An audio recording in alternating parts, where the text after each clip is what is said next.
Hi there, Chris here. So I often get asked what I do with all of the scraps that happen when you quilt. Now, normally I only keep things that are about a 2.5-inch square or larger because I am more likely to use that in a future project.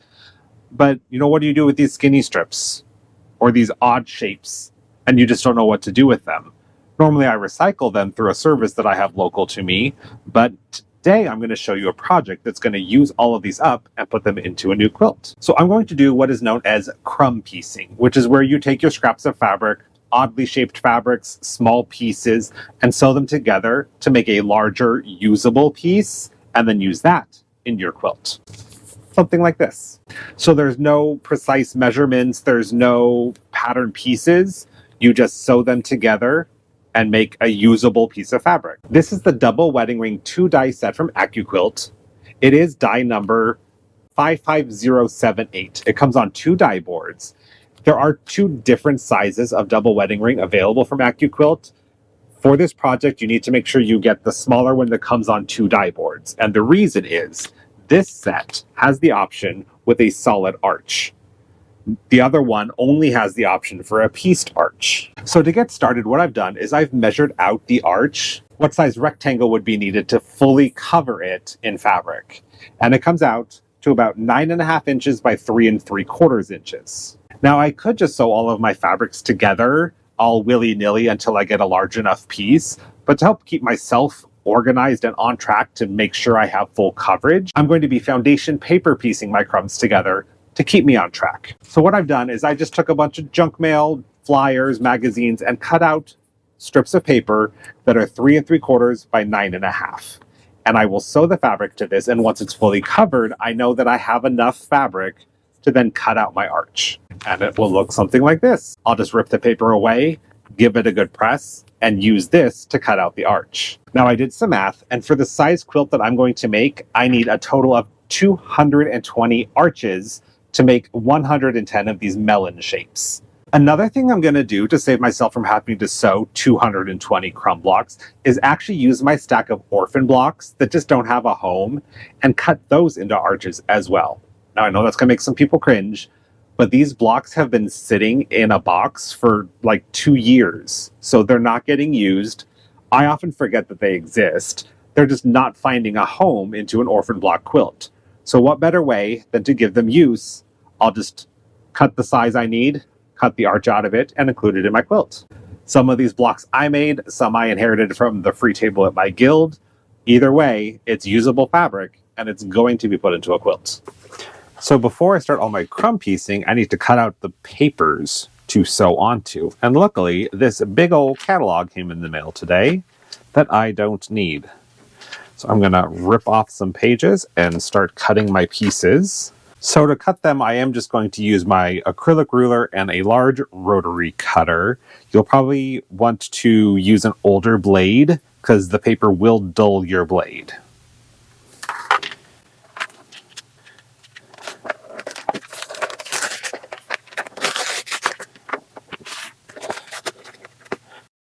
Now, luckily for our purposes today, the papers do not have to be perfectly cut. We just need a rough size. So if the edges aren't all perfectly lined up, it's not the end of the world. So I need to cut these at 9.5 inches by 3 3/4. 9.5 is right here.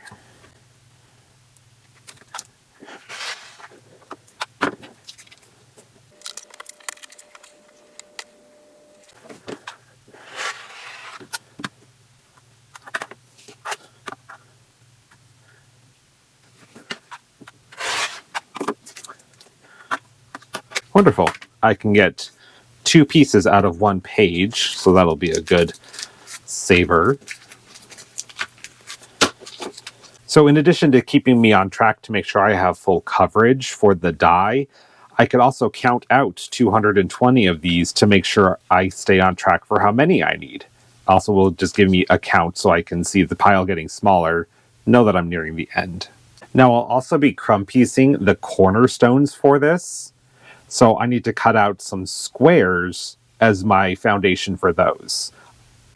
So on the die board, it's this piece here, piece B, and I measured it. Turns out this is just a 2.5 inch square. So rather than cutting them one at a time, I'm actually going to use this die that is 4 2.5-inch squares, so I can cut them 4 at a time. That also means I just have to piece one square to cover 4 pieces. Turns out that the cornerstone should actually have been 2 7/16 of an inch, so I would recommend using the die on the board. So this measures 5 inches by 5 inches. I'm going to cut my paper at 5.5 inches just to make sure I have full coverage.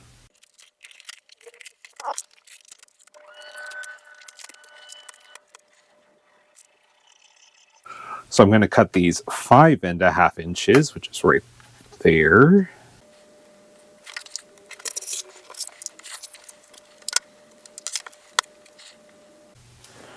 And then 5.5 inches again.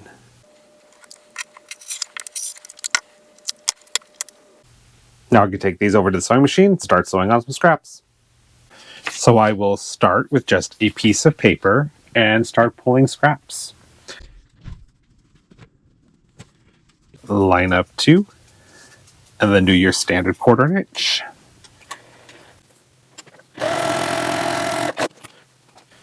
Now we'll press this open. I have an ironing station set up right next to my machine for this. Now, one thing to note, depending on the paper that you have chosen, this is just newsprint, so it shouldn't be too much of an issue. But if you have like a glossy paper from a magazine, I would test it out to make sure that the heat doesn't cause any of the ink to transfer to the backside of your fabric. I've already tested these, so I am good to go. All right, that piece is connected, and now we just grab another piece and sew it on. If I have a longer piece, I will sew it on fully and press it open before I trim it off. That way I can make sure that I have all of the paper covered. So I'll just flip it over so I can see the paper and trim off that excess. You could go all the way up to the paper. I just kind of rough cut it. It's all very rough at this point.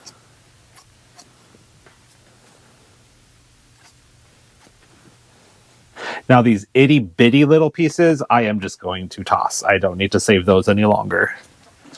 But if you really wanted to do some crumb piecing, you can keep those as well.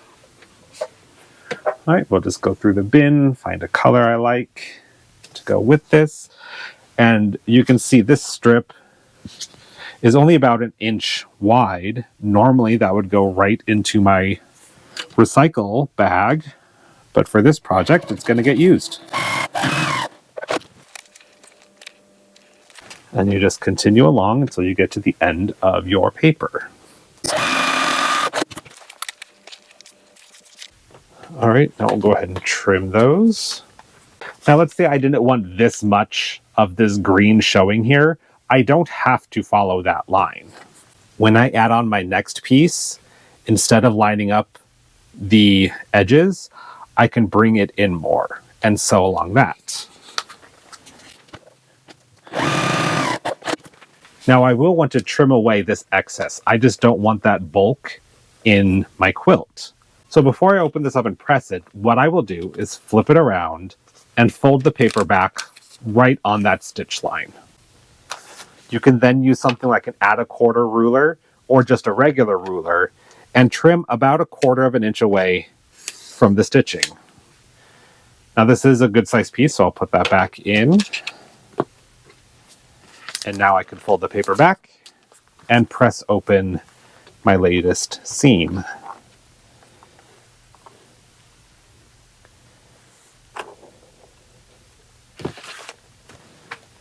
Trim that away.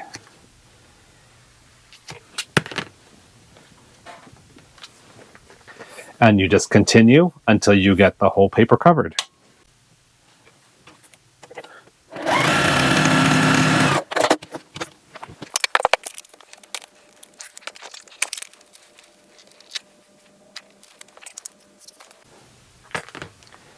Now, what if this piece didn't quite cover the paper?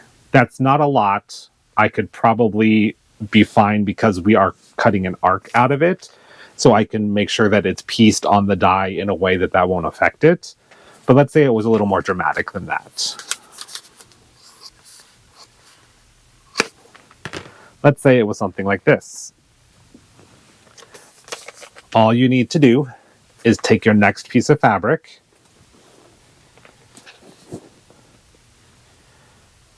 and sew along that edge and just stop sewing where this piece of fabric ends. So we'll start at the edge and stop sewing where the gray striped fabric stops.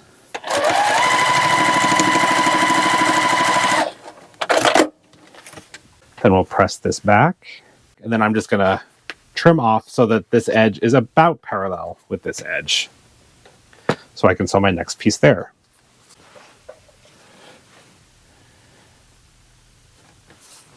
So then we'll just sew this on. And we do have some excess, so let's trim that away.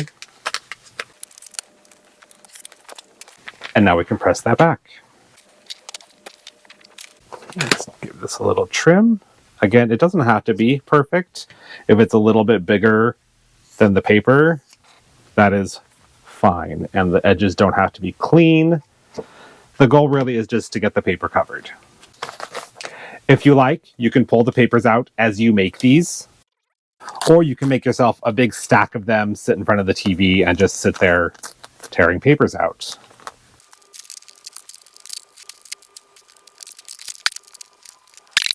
All right.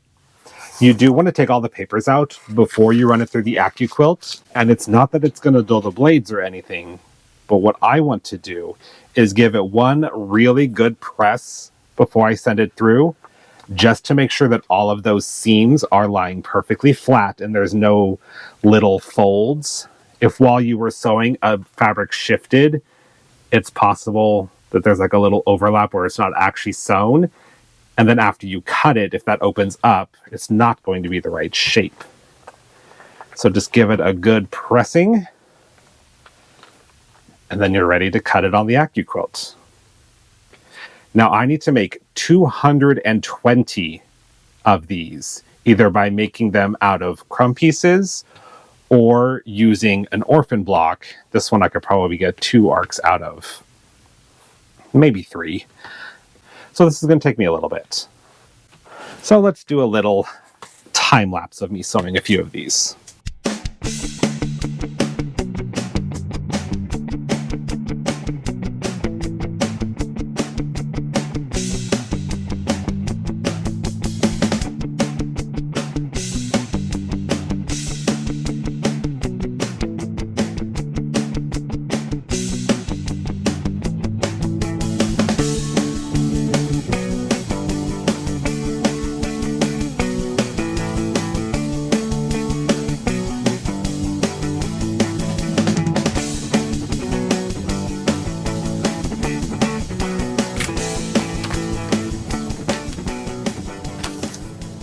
So here's a good example of why I'm removing the paper before I run it through the AccuQuilt. As I was sewing, this piece right here shifted a little, so now there's like extra fullness. It's not as tight down to the paper. So if you were to press it, you'd end up with a fold there and a little bit of extra fabric. If I left it on the paper and cut it, once I removed the paper, that arc would be slightly different shape than the other arcs, and that would make it really difficult when it comes to assembling the quilt. So just a little example there. Took a couple days, but I finally have all of the crumb pieces ready to cut into my arch shapes. I also crumb pieced several squares to cut into the cornerstones. Not all of them will be crumb pieced. It'll be a mix of crumb pieced and then solid pieces of fabric for my 2.5-inch squares. Now for the center shape, as well as the little melon wedge, I am going to be using Kona Cotton's 2023 color of the year, which is Crush.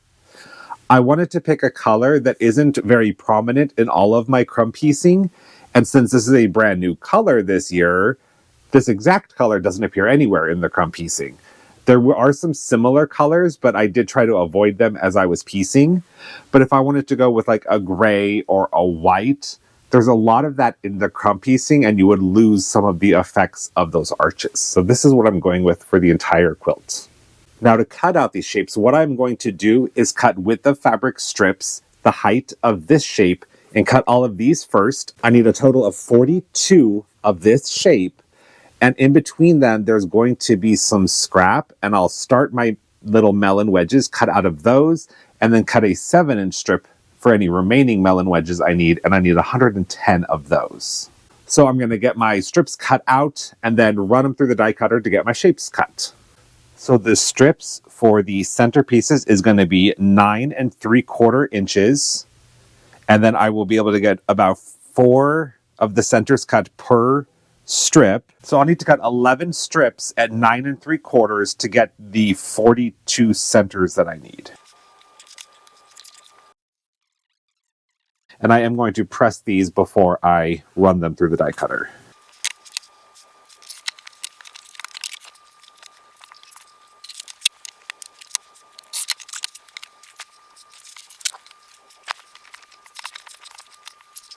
Got our die for the center right here. And we can cut 6 layers of fabric at a time. So we will lay these down. I am starting at the fold end because I know where it cuts. That'll leave me enough for one of those wedges, at least right there. And then I'll make sure to leave enough space right here and then cut the next one. And then hopefully will be enough space on the end to cut some more there. Just trying to conserve fabric. So we got our 6 layers all lined up there. Put on our cutting mat and run it through. So we'll slide off our cutting mat.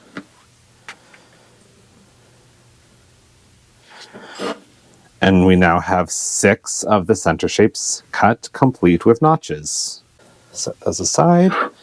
And I will cut off this excess just so it doesn't get caught up in the machine. Just the offcuts there. But this part here I'll be able to open up and cut a few of those melon slices. So we'll set those aside. And line this up. I'm just going to line it up so these little points are at the edge of the foam. That way I know that it's not going to overlap. Run it through again. Slide off the cutting mat.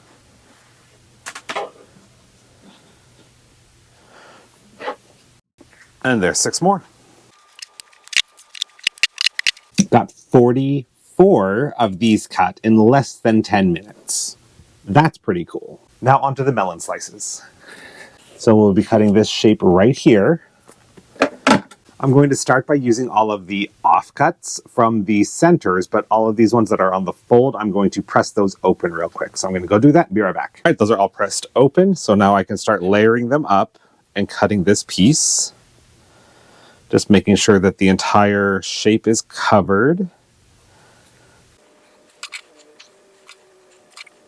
I've got 6 layers of fabric, and instead of using the entire 10 by 10 cutting mat, I'm just going to use a 5 by 10 cutting mat. All I need to do is cover the area that I want to cut.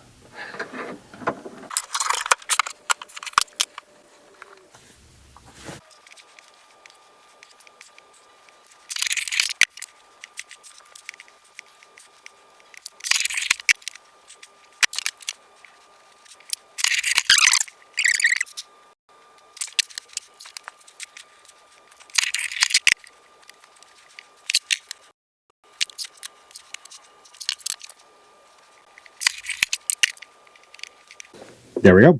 In about 15 minutes, I cut 114 melon wedges, so I have a couple extras, but that's just how the math worked out. So I used all of the scraps from between the centers and cut 4 7-inch strips to complete this. Now for the arches, I am just going to take the crumb pieces and lay them in that rectangle I drew. You don't have to draw the rectangle, you just want to make sure that the shape is fully covered. And I'm only going to layer 2 crumb pieces as I cut. Because there are so many seams and each seam is pressed to the side, that right there is 3 layers of fabric. So if any of the seams line up, that's your 6 layer max. So you don't want to have any distortion. I would just do 1 or 2 at a time. And I am going to use a smaller mat because I only need to cut this area. Now, if I was really dedicated to crumb piecing, I would put this back into my scrap pile to continue crumbing these, but I'm not. So these are going to go into my recycle bin. You can also use them to stuff pet beds, toys, all kinds of stuff, if that is what you want to do. There is no shame in recycling them. Now, I mentioned I am going to be sacrificing some orphan blocks as well. I will do the same thing with those. I'll just get them so they cover the die shape. And then 2 at a time, run them through. Now, if it's a larger piece, what I will do is just line up the inner edge, because what's hanging off, I might be able to cut out a second piece. So I'll run this through. So there is our 2 pieces. And let's see if I can fit another one on here. I will trim away this excess from where the last one was cut, just so it's not in the way. Doesn't look like I can get any more out of this one. If I added another strip here, I'd be able to. So I'll set that aside in case I don't have enough. I'm going to flip this around just so this excess fabric doesn't get caught in the rollers. Each one of these is going to be completely unique, so it's going to be really fun seeing it all come together.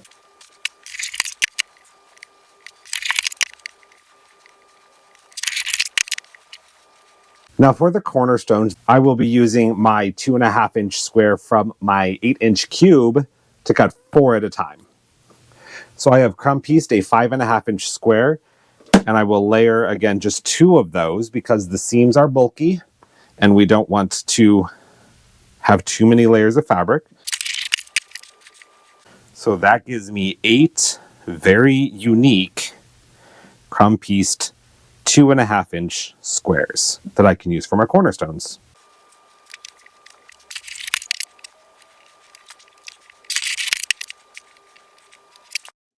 Now that I have all the pieces cut, I can start assembling the melon shapes. They will look like this. I need 110 of these total.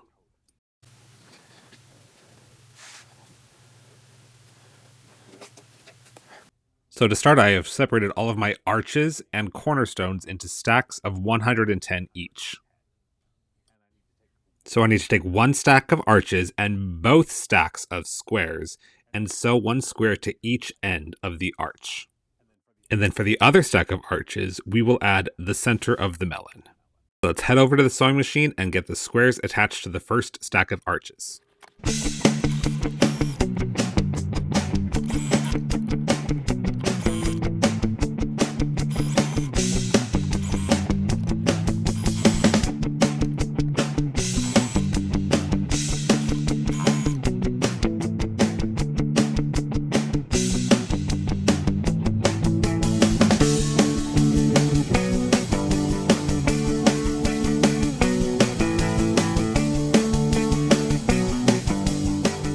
Now that we've added a square onto both sides of half of our arches, we need to take the other half of our arches and sew a crescent shape into the center. So now that we're sewing curves, there's a couple different ways that you can do this. There's no right or wrong way. It's just going to be what works best for you. So I'm going to show you some methods for pinning, clipping, gluing, and just freehanding it. So let's start with the pinning. So for our first method, we are going to be using straight pins. So I have some of those here. So I like to start with the crescent shape on the bottom. Make sure it is face up. I'm using a solid, so it does not have a right and wrong side. And then your arch, you will put face down and line up those center notches. We're going to work from the inside out. And just stick a pin in there. And then probably 1/2 inch to 3/4 inch away, just gently move your fabric into place and put in another pin. And continue on down the line. Try your best not to stretch either of the fabrics. And then when you get to the end, the crescent shape should be sticking out a little ways. So where those 2 fabrics meet, that little V should be about 1/4 inch away from the edge. So when you're sewing your 1/4 inch seam, that's where you will start and stop. All right, there is half. And then you start on the other side. You just want to make sure that the edge of your fabric is lined up. Again, try your best not to stretch or pull either of the fabrics. And now we can take this to the sewing machine and sew our 1/4 inch seam. So I have my 1/4 inch piecing foot on, and I will just slowly go around the curve. I do also have my stitch length shortened to about a 1.8.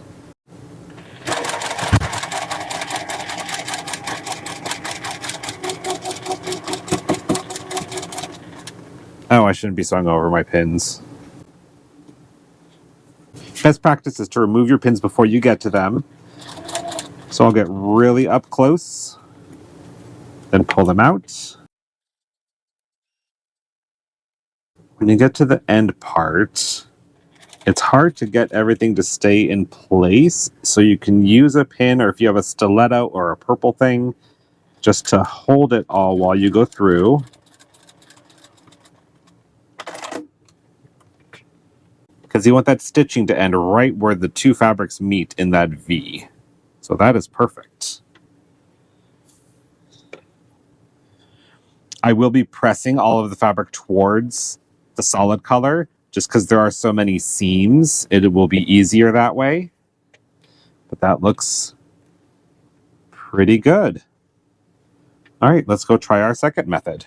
So for our next method, we are going to be doing something very similar, but instead of pins, we will be using sewing clips. We will again start with our crescent shape, put that on the bottom, and then one of our arches, right sides together. I will again start from the center, lining up those notches and putting a clip on there, and then just continuing down every 3/4 of an inch or so. And then the other side. And now we can take that over to the sewing machine. So unlike the pins, we do have to take the clips out as they approach the foot because they won't go under. So we won't have as much security from them.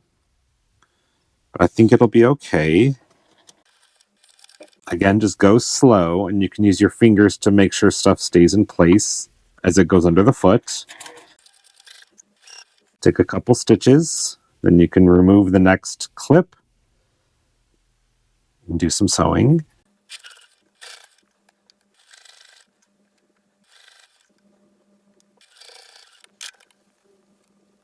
And there are the results from using clips. Again, pretty good. Ended right where it should. Nothing is puckered. All right. Now let's try another technique. And for our third technique, we're going to be using some precision piecing glue. So for that, you need your glue, an ironing surface, and an iron. Just like last time, we'll start with our crescent on the bottom. And this has a very fine tip applicator.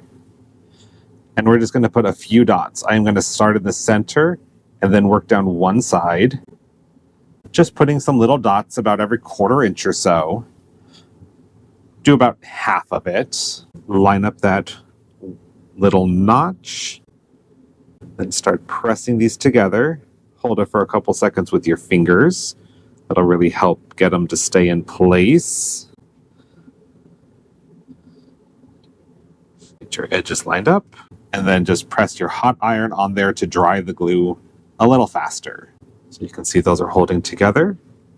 And if you do mess up, it is pretty forgiving. You can peel them apart and try again. Try not to put too much glue on, or you'll get some excess seepage through your fabric that can get on your iron. It won't hurt it, but it can get a little messy. Just like before, we will have that little overhang on the crescent shape. That is normal. We want that. The little V should be about a 1/4 of an inch in for your seam allowance. Press that into place. Now we'll work on the other side. The glue can be a little hard to squeeze at times just because it's such a fine tip.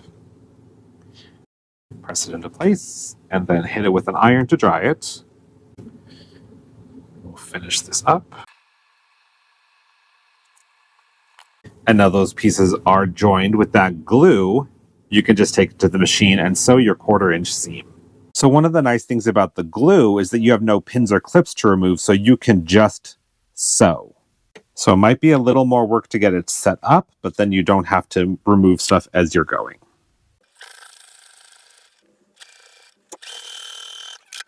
And if you did happen to get some glue beyond your 1/4-inch seam, you'll be able to easily pull the two fabrics apart. This glue is meant to be temporary. So you can see there, it just pulls really easily. So you don't need to worry too much about that. But we'll press this over. And that is our results for glue. Very good. And now for our last method, we're not going to use any pins, clips, or glue. We are just going to take 2 pieces to the machine. I like to have the crescent on the bottom. And I will just start sewing and gradually moving the fabric into place.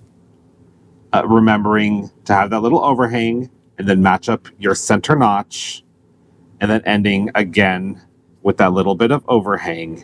So this technique is for those who are a little more experienced with sewing curves, but once you get the hang of it, it tends to go pretty quickly. So let's go over to the machine and show this one. All right, for our last technique, the advanced technique, I guess you can say, we'll again start with the crescent on the bottom, like I said, and then just try and line it up, get yourself started so that the thread or your stitching starts right in the V of the 2 fabrics. Right there.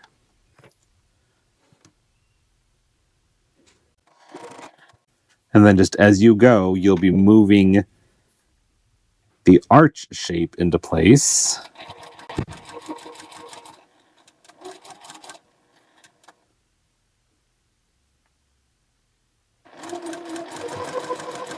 Just take a couple stitches, realign everything, and take a couple more stitches.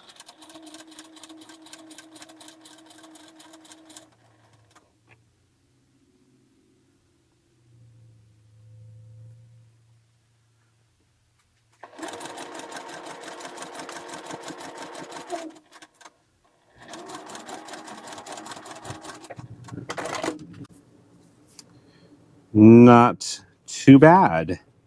That is a little more difficult. You have to pay a little bit more attention, but you'll save the time up front of not pinning. So again, there is no right or wrong way to do this. It's all personal preference. So now let's head over to the iron and get these all pressed.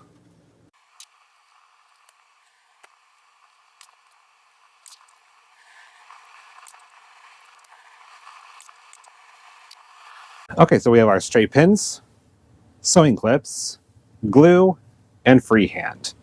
We need to attach our second arch to each one of these, and I will use the same technique so that we can compare the results in the end.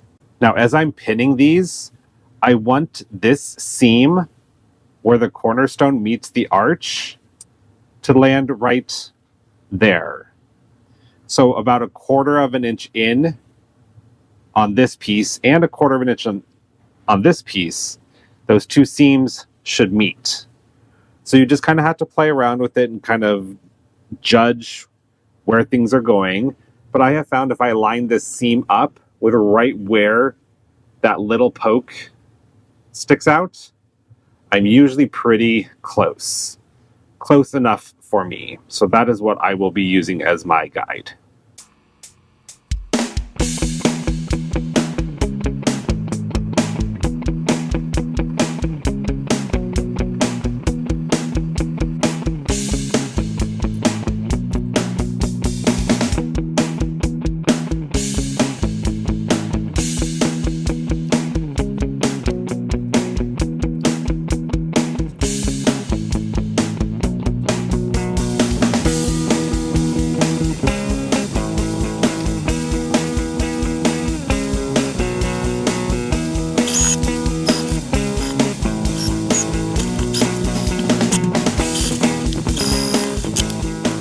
That one did pretty good. That one not as much. But with it being so scrappy, I'm not worried about these corners matching up. All right, that was the straight pins. Now we have our sewing clips.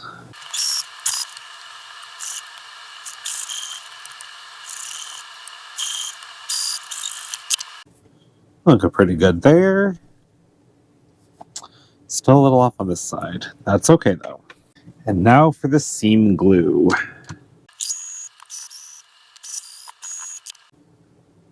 Perfect there.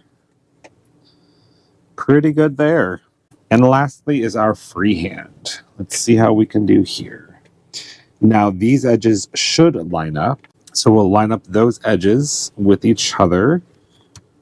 And as we approach the center, we'll make sure that the little notches line up.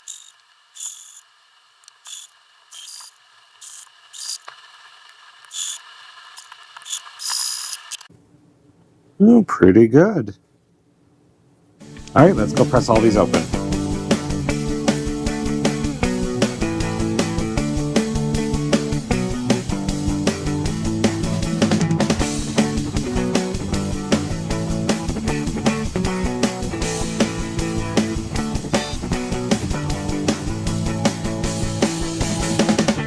Okay, well, all four turned out pretty good. This is the one we used straight pins. This point is right on. This one's a little bit off. This is with the clips. It's not quite so smooth as this one. And we're a little off there, but right on there. This is the seam glue. Looks pretty good. It was pretty bulky right here, so it got a little weird, but all in all, worked really nice. And then this was the freehand. The seams look nice and smooth. We're a little off, but because this is so busy and scrappy, nobody's going to notice that these points don't match, so I'm not worried about that. So for the rest of the quilt, I will probably go with a mixture of pinning and freehand. I liked the pinning for the first seam. It helped really keep everything on track. And then freehand for the second seam, I thought was pretty simple because there's more points to match up.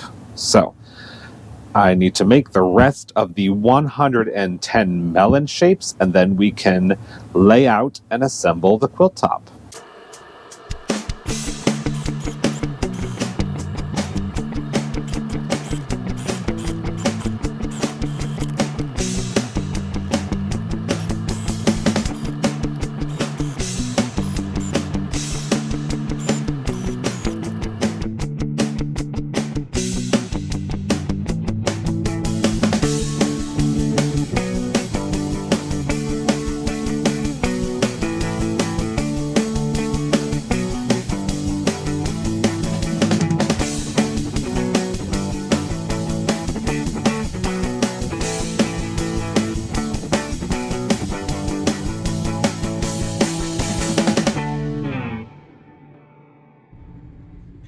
So the easiest way I have found to start the centerpieces off is to line up the end a 1/4 inch from the seam where the cornerstone meets the arch. So since mine are crumb pieced, they're a little harder sometimes to tell where the seam is, but it's this right here. And if you happen to be on the side where the seam is pressed towards the cornerstone, then that is your 1/4 inch marker right there. But you just start that at about a 1/4 inch.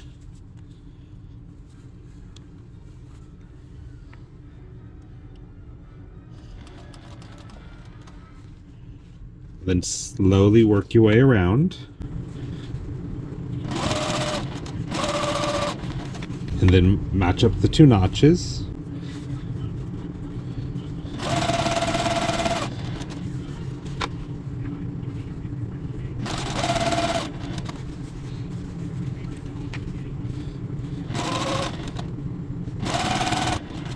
And then when you get to the end, it should end a 1/4 inch beyond that same seam where the cornerstone meets the arch.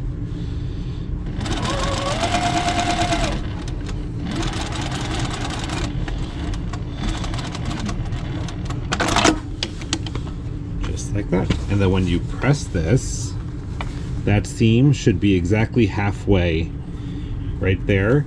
So when you sew the next piece on, that tip will disappear.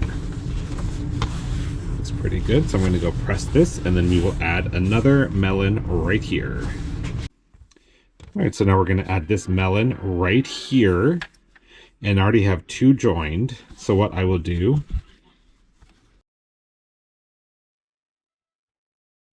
So you start with the melon on the bottom and line up those seams where the cornerstone meets the arch. So those should line up, and then where the two cornerstones meet, it'll be a 1/4 inch beyond that as well, or if it's pressed in the same direction, you can line it up with that. When you get to where you've sewn the centerpiece on previously, you want to make sure that you are just inside that stitching line, at least for the first little bit while you get through the cornerstone, to make sure that that point starts right where the cornerstone ends.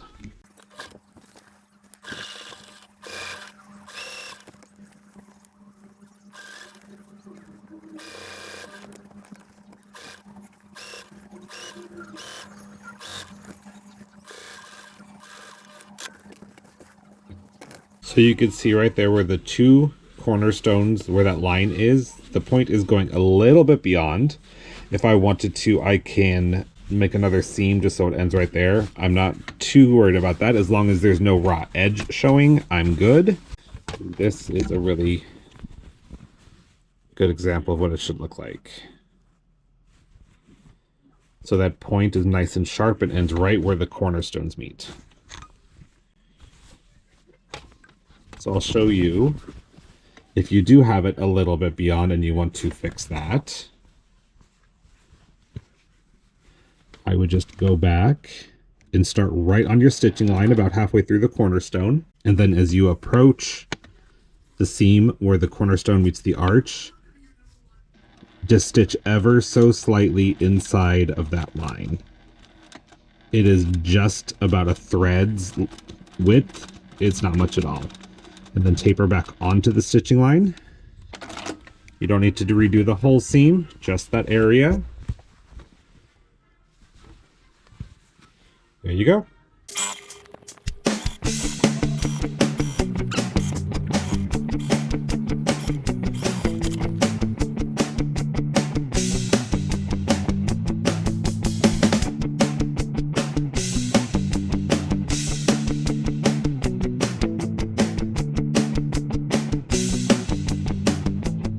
So now that all of the rows have been sewn, I need to join them together. And as you noticed, I left the seams as curves rather than as kind of all peaks on one side, all valleys on the other. That way I don't end up with any Y seams. This isn't a straight seam, but I'll be able to just kind of sew the gentle curve all the way down to join all 6 of my rows together. So let's go over to the machine and start doing that.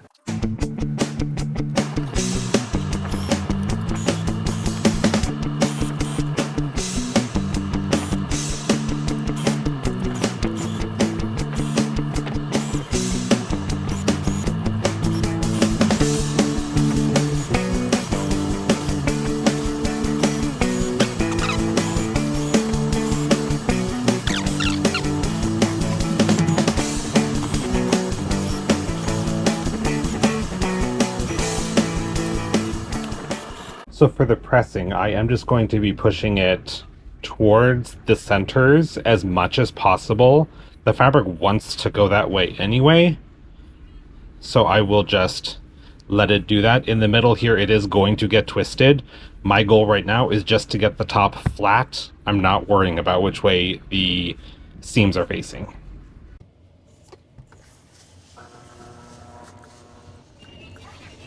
I have found that I am using lots of steam with this just to really get those seams flat.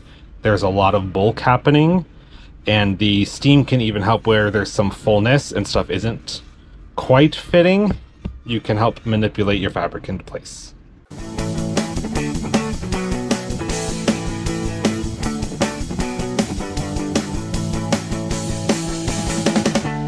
And the quilt top is done. This took a lot longer than I thought it would just because of the crumb piecing, but really once I got to piecing the curves, it actually went fairly quick.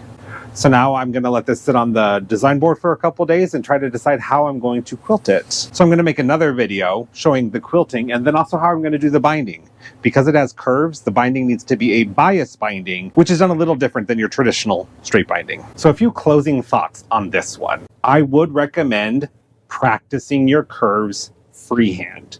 By the time you get to sewing the long seams to join your rows, if you needed to stop and pin, it would be really difficult to pin the entire seam. So you'd probably have to go in sections. It's totally doable, but I would recommend practicing that freehand, at least for a little bit. I think the crumb piecing was pretty successful. I definitely recommend using the foundation paper piecing method that I used, just to keep yourself on track so you don't have to stop and measure to make sure that you have the coverage you need, and also just to help stabilize everything as you're sewing it. I did end up crumb piecing the majority of the cornerstones. There are a few solid ones in there because I miscounted and I actually misplaced a few. So I have a few sprinkled in, but honestly from afar, you wouldn't really be able to point them out unless you were really looking for them. So they don't stand out. And then as far as pressing goes, typically I like pressing my seams open, but for this quilt, I didn't. Just because there is so much bulk happening with those crumb pieces, I really just let the seams go whichever way they wanted to go. The majority of the time it was towards the background crush color, just because that was a single layer of fabric versus something that had seams in it that was stiffer. I do also recommend using lots of steam. When I go to lay this out on my long arm, I will lay it flat, and wherever there's ripples and bubbles, I will just steam the heck out of it, and probably even use something like a best press to really get that flat, so that when it's on my long arm, I don't get any pleats or folds sewn into it. So all in all, I really enjoyed this project. I actually enjoyed it so much, I'm already planning another one that I might do later this year. But it won't be crumb piecing. Thanks again for watching. See you next time.